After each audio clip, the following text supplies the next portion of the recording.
Hello everyone and welcome back to our YouTube channel. In this video, I'm going to show you how to fix Roblox error code 999. First, we'll start with something very simple yet powerful. So over the time, apps store temporary files to load faster, but sometimes those files get corrupted and the app starts acting weird. To resolve this issue, we will first head over to our device settings. From here, scroll down and tap on General. Once you're in the General Settings tab, look for iPhone Storage option and tap on it. Over here, you can either search for the app or you can scroll down and look for it. Then tap on the app. On the next screen, you need to tap on the Offload app option.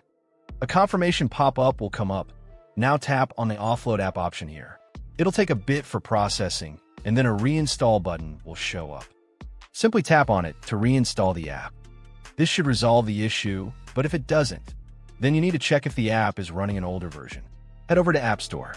From here, double tap on this search icon in the bottom right corner, and then search for the app.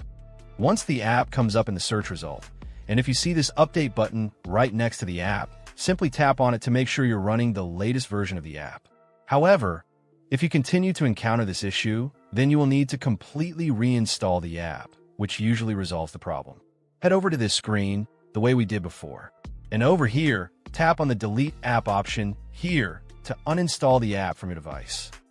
A confirmation pop-up will come up. Now tap on the Delete option here. Once uninstalled, open up App Store and search for the app in the search bar. After the app comes up in the search result, simply click on this cloud icon to install it back onto your device. Hopefully, this resolves the issue. If it does, consider sending a super thanks to support our channel. And also don't forget to hit the subscribe button. We'll see you in the next video.